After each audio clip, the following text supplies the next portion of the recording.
So a little bit about myself. Why am I here? Why did kind of Lucy let me off in front of you?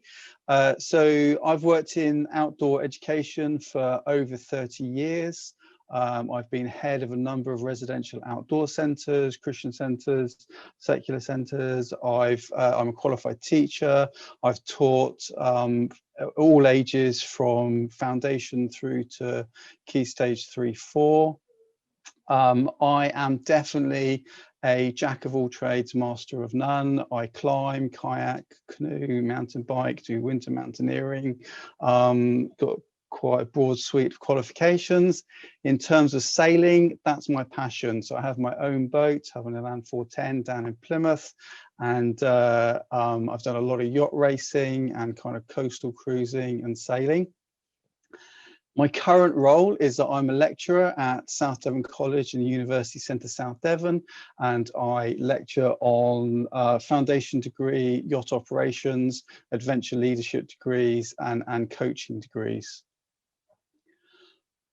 The reason that I'm here chatting to you about apprenticeship training is that for the last 3 or 4 years, I've been a member of the Trailblazer group developing the outdoor activity instructor and the outdoor learning specialist apprenticeship standard. And I've been involved in writing the standard, developing all the knowledge and skills and behaviours, and writing the assessment plan. So my plan for this afternoon was basically to talk to you about some of the apprenticeship standards that are out there. In particular, I wanted to focus in on those 2 apprenticeship standards. The reason being that those are the ones that have been written and are people focused, about helping young people and adults develop personal development skills. So I'm going to go through the apprenticeship standards and actually kind of explain quite a bit about how they work, how the assessment works. There's then a section just looking at some of the finances associated with apprenticeships, and that's from the viewpoint of the apprentice and the employer.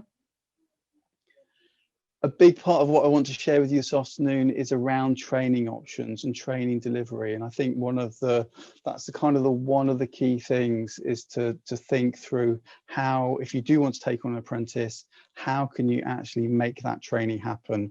And the important message there is that everything needs to be bespoke. I'm going to talk a little bit about the Institute for Outdoor Learning, because they are working on professional standards at the moment, which some of you may be aware of, and those professional standards are linked to the apprenticeship standards. And I think that's a kind of important thing for us to understand.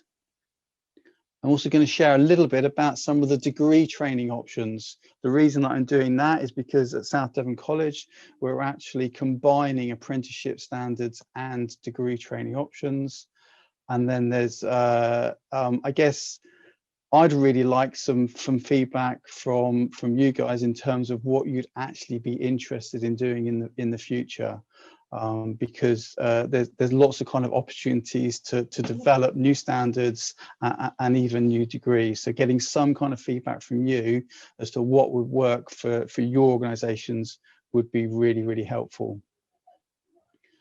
I just wanted to explain the logos that are on the bottom of this slide. So as I explained, I work for South Devon College. That college works with the 14 all the way through further education and higher education.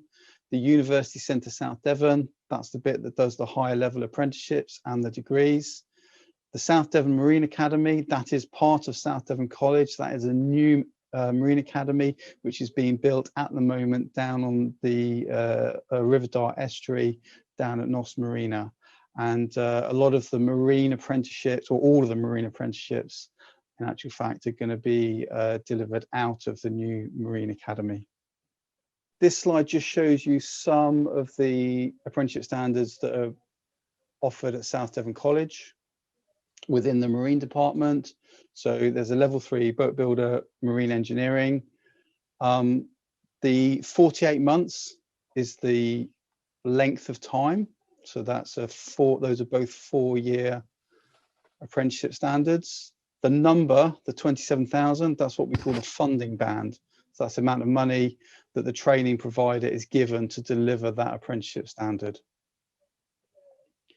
The two that are underlined are the two that I want to focus in on. The reason being is that those are the ones that are focused in on people. So the previous, obviously, building boats, fixing engines, broadly speaking, and then the outdoor activity instructor, outdoor learning specialist apprenticeship standard, those are the ones that are focused on people. And I think those are the ones that you'd be most interested in. If you're interested in the others, the message through all of this is contact me, email me, and we can talk about it and make sure you speak to the right person. So the outdoor activity instructor is it's a level 3 apprenticeship standard. That doesn't mean that it has A-level equivalence. It just means that it's at that academic level. 12-month, 1-year apprenticeship standard, £6,000 is the funding band. The outdoor learning specialist apprenticeship standard is in development at the moment. So the standard has been agreed by the government. We have permission to deliver that apprenticeship standard. It is a level 5. It's a higher level apprenticeship standard. Our proposal is that it'll be a 2-month apprenticeship standard. At this point, we don't know what the funding band is because that final process hasn't happened yet. Okay, so if we now take a little look at the outdoor activity instructor apprenticeship standard. So this is geared for somebody who at the end is able to deliver a session. That could be a 1-hour session, it could be a 3-hour session, but this is a session where they've been trained in how to do the session. They've been kind of told what the session is. They've been told what the outcome is.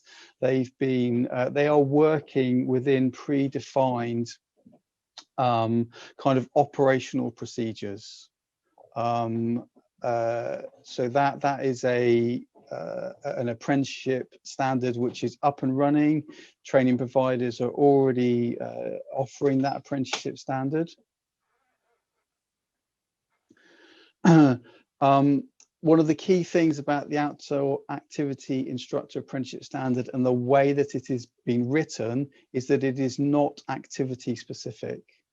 So you could go to one outdoor centre and you could do the outdoor activity instructor apprenticeship standard as a rock climber. You could go to another centre and do it as a canoeist or a kayaker, and you could go onto one of your sail training vessels and you could do it as a seafarer. The apprenticeship standard itself, they are all available on the Institute for Apprenticeships website. So if you go to that website, there's a search button. If you just tapped in outdoor, it would then bring up the standard and you would be able to see the detail of all of the knowledge, skills and behaviours that are incorporated as part of that standard. So I wasn't planning on going through all of that detail because that is easily available for you on the website.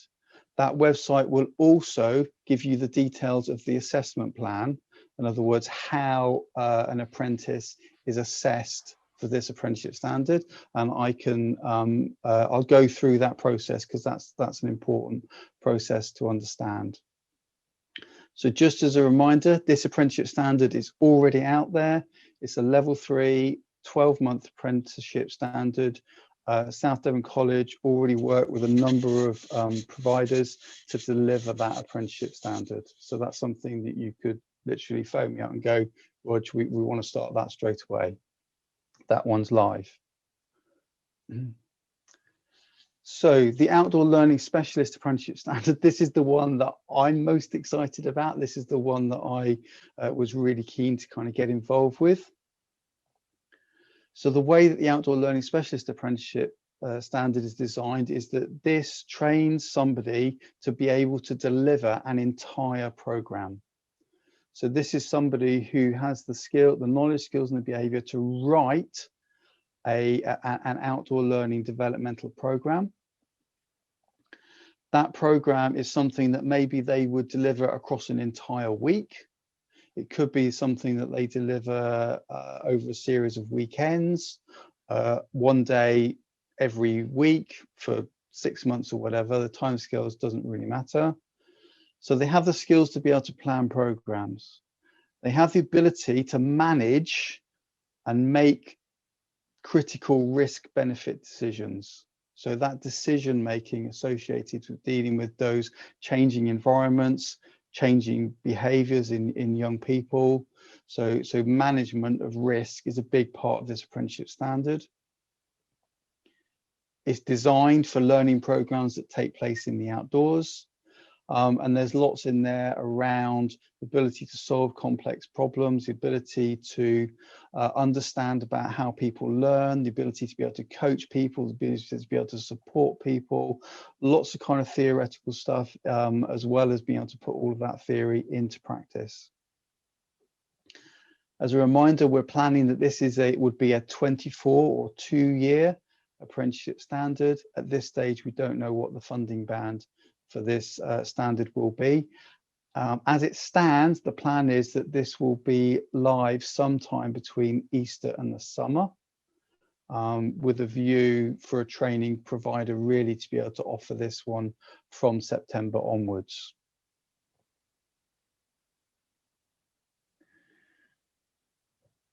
Okay. So, okay, can I just confirm, can you see that slide? I've kind of flicked on. Yeah, great. Thank you, Toby. So the Apprentice Journey. Apprenticeship Standards used to be called Framework.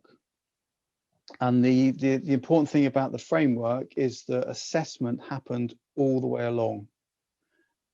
The new Apprenticeship Standards have what we call an endpoint assessment, which is a very different process. So the way that it works is that the apprentice has their training. That is the 12-month for the outdoor activity instructor or the 24-month for the outdoor learning specialist apprentice.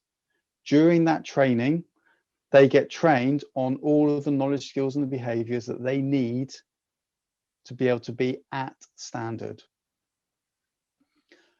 When the training provider and the employer say this person is now able to do all of these things that the standard says, they go through what's called the gateway. Between gateway and assessment is that, so at that point the apprentice is at standard, they're able to do the apprenticeship standard. You then need to arrange for the assessment to happen. That time frame is normally about 3 months. So from beginning to end for a 12-month apprenticeship standard is actually about 15 months, or for 24 it would be a 27-month. The assessment is what we call an endpoint assessment. So for outdoor activity instructor apprenticeship standard, that is a half-day assessment. They have to do a little session plan. They get observed delivering their session, and then there is a professional conversation with the assessor. The assessment is done by an endpoint assessor. That is not the training provider, and it's not the employer. It's a separate organization.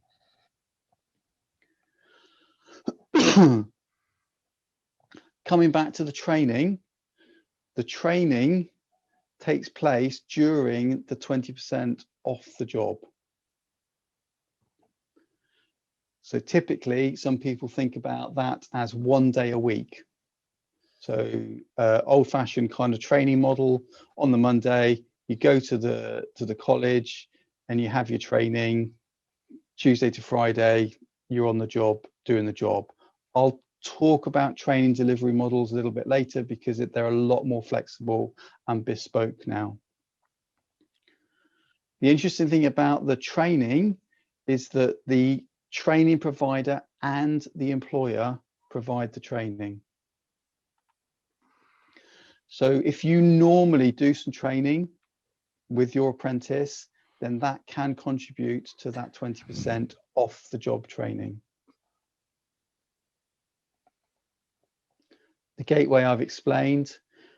The other issue associated with assessment is that for both of these apprenticeship standards that we're talking about, the Institute for Outdoor Learning are the quality assurance people, and they're responsible for ensuring quality assurance of the apprenticeship standards. Okay, so I've just got a few slides that go through some of the finance stuff. I wasn't sure whether to put this in, but I thought, okay, well, at the end of the day, I think it is important stuff to understand. So really important that an apprentice has to have a contract. That contract needs to cover both the training period and the assessment. So outdoor activity instructor, 12-month apprenticeship standard, 3 months from gateway to assessment. So you're looking at about a 15-month contract. Normally, that needs to be at least a 30 hours a week contract. That's not set in stone. There are options associated with that. General principle is if it's less than that, it takes longer to do the apprenticeship standard. If it's more hours than that, you can't shorten it to 12 months. It's still a 12-month minimum.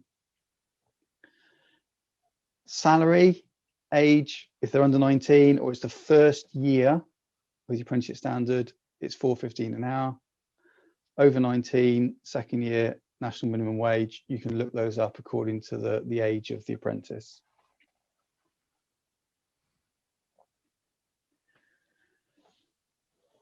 Funding contribution. So this is associated with the contribution to the funding band. So the outdoor activity instructor was a £6,000 funding band.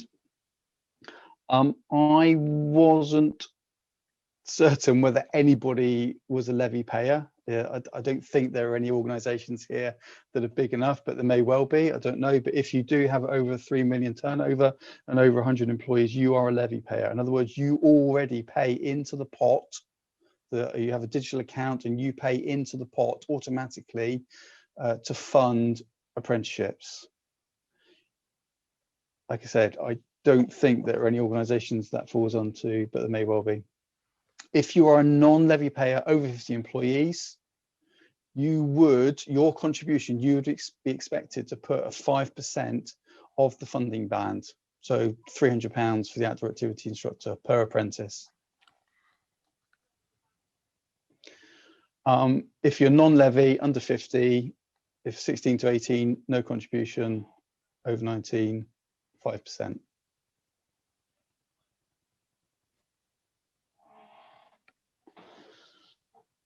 Because I don't know the funding band for the outdoor learning specialist, I can't tell you what that will be, but it will be 5% of whatever the government set the funding band to.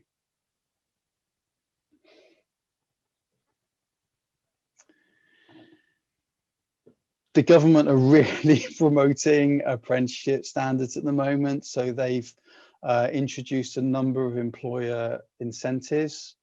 Important to note that these incentives only apply for new employees. So it wouldn't apply if you took a current employee already on the payroll and put them through an apprenticeship standard. If they're a new employee,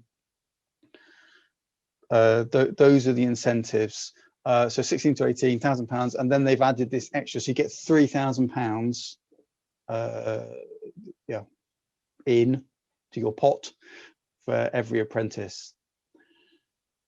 Age 90 to 24, 2,000, age over 25, 1,500. At the moment, these incentives have only been offered up until March 2021. At South Devon College, we have an entire department that support all of the apprenticeship standards. I was chatting to Emily, who is the head of that department. She says that her expectation is that timescale of March 2021 is highly likely to be extended, but that is the timescale at the moment.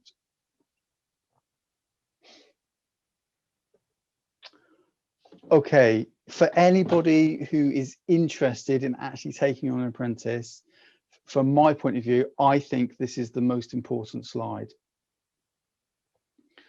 At the end of the day, for me, it's all about personalized learning, and it's about making sure that we can create a package that works for the training provider, which in this instance happens to be South Devon College because that's who I'm representing, works for the individual apprentice, and then works for the actual organization themselves.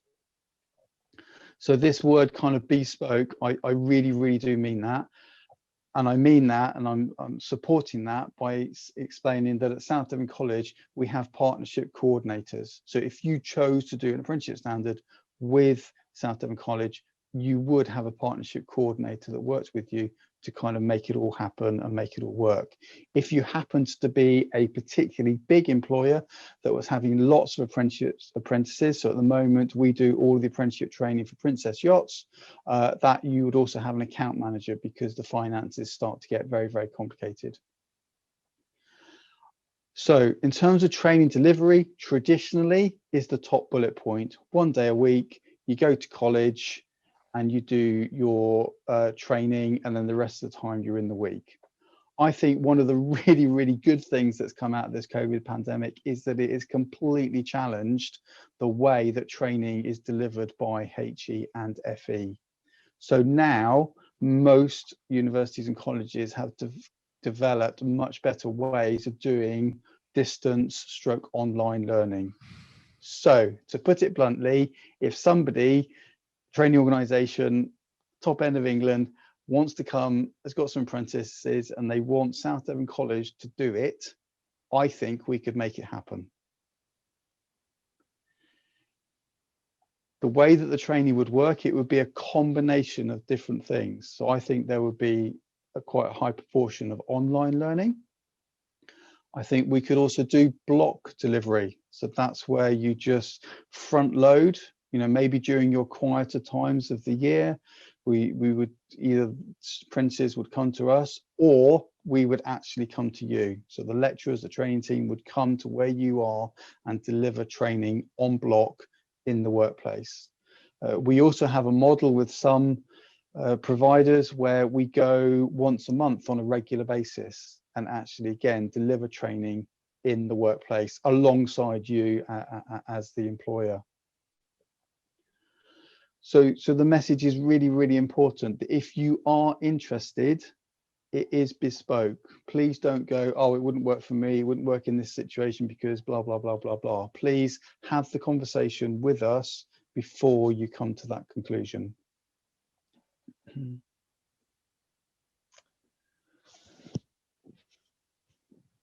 Okay, so the Institute for Outdoor Learning, I don't know how many of you are kind of connected with the Institute, but they have been working very hard for a number of years in trying to create some professional standards.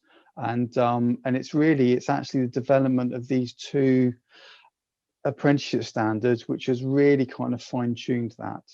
So the proposal at the moment is that some new professional standards will be developed, and they will have 3 bits to them. The first bit will be the occupational standard, which in the conversation that we're having, that is the outdoor activity instructor and the outdoor learning apprenticeship standard. One of the key things that's happening at the moment is that the Institute for Outdoor Learning are in conversations with both Wales and Scotland for them to align or to collaborate with the Institute for Outdoor Learning to make sure that we end up with occupational standards which are transferable. So if you have an occupational standard in England, it would also be valid in Wales and Scotland. I don't know the detail of that, but those conversations are happening at the moment. Roger, that yes. ties in well. That ties in well with the question that's just come through on the chat about how this would work for a Scottish sail training charity. And if you've got any information about that, I do. Yeah. So this was a question that I preempted, as in I got sent the list, and so I kind of saw where you guys were coming from, which is great. That's fantastic.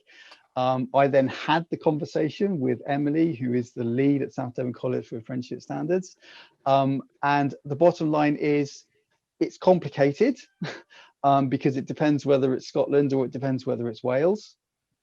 The complications are associated with the funding, but the message is that it's not insurmountable, it's just complicated. So the message goes back to my previous slide, and that is, if you are interested in in taking this one step further, as in after I finish talking, you want to, you know, ping me an email, then that is the action. Ping me the email. I will then connect you with probably Emily, and she would then go through the detail. I'm not going to attempt to answer that in detail because I don't know the answer, and Emily says it's really complicated.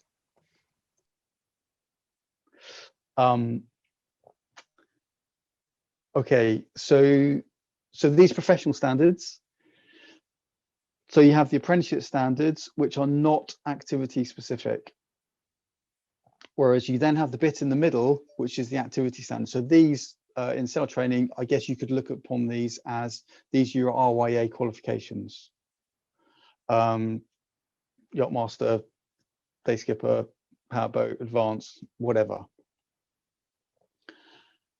Then the third thing that the Institute for Outdoor Learning are seeking to introduce is this idea of a population specialism, and that is participant specific.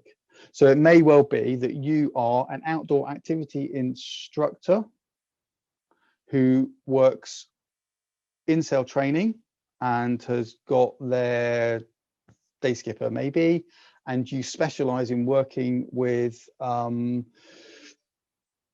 young people with autism, and that's your population specialism. Or it may well be that you are you've got the outdoor learning specialist apprenticeship standard, so you're operating at a high level, you're actually a skipper, and you've got your Yachtmaster commercially endorsed ocean, and your population specialism is adults. So the idea is to differentiate and have a number of professional standards which differentiate according to the population specialisms and the activity. I think this is really exciting because one of the concerns by the national governing bodies, Mountain Leader Training, British Canoeing, RYA, was that they were going to be made redundant by the new apprenticeship standards. That has never been a plan, and I think this proposal is really exciting. So I would just encourage you to keep an eye on that one. Okay, so I've concentrated so far on talking about the apprenticeship standards. What I wanted to share with you is an additional kind of opportunity at South Devon College. This does still relate to apprenticeship standards. So this relates to what we call the higher level apprenticeship standards. So if we take the outdoor learning apprenticeship standard, that's a level 5 apprenticeship standard. South Devon College have developed a foundation degree in outdoor learning leadership. So you could go to South Devon College, you could study for 2 years, and at the end of it, you could come out with both a degree and an apprenticeship standard, because the degree and the apprenticeship standard are going to be 100% aligned.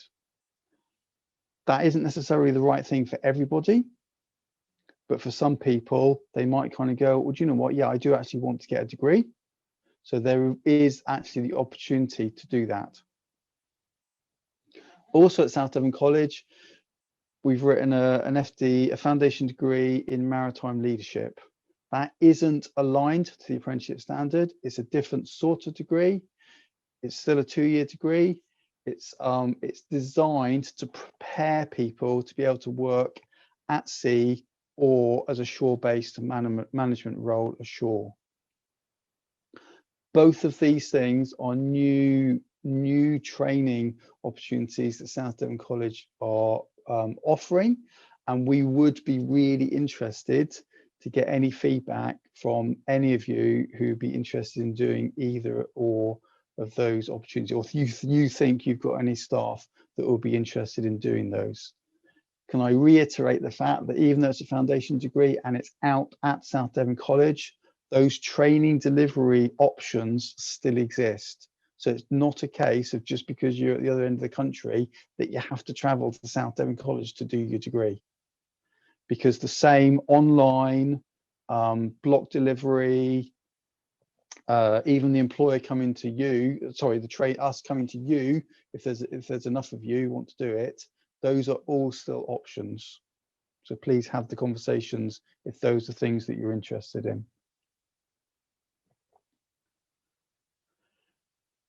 I am really keen to kind of get some feedback from you. So the questions that I'm interested in are you interested in doing any of the apprenticeship standards? If you are, please let me know. Are you interested in doing the maritime leadership degree? Are you interested in doing the outdoor learning leadership degree? Are you interested in doing the combined thing where you do a degree and an apprenticeship standard? We have actually set up a survey. I'm not exactly sure where Lucy was going to put that. So you can just feedback those things just by completing the survey, or ideally, there's my email address. Please email me and kind of go, yeah, really interested in that, Rog, or no, not interested at all. However, would be interested in this.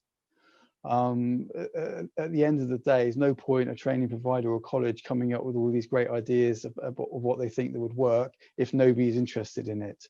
So if you're looking at this and kind of going, oh, why isn't Rog offering this? Then I'd really want to know about that.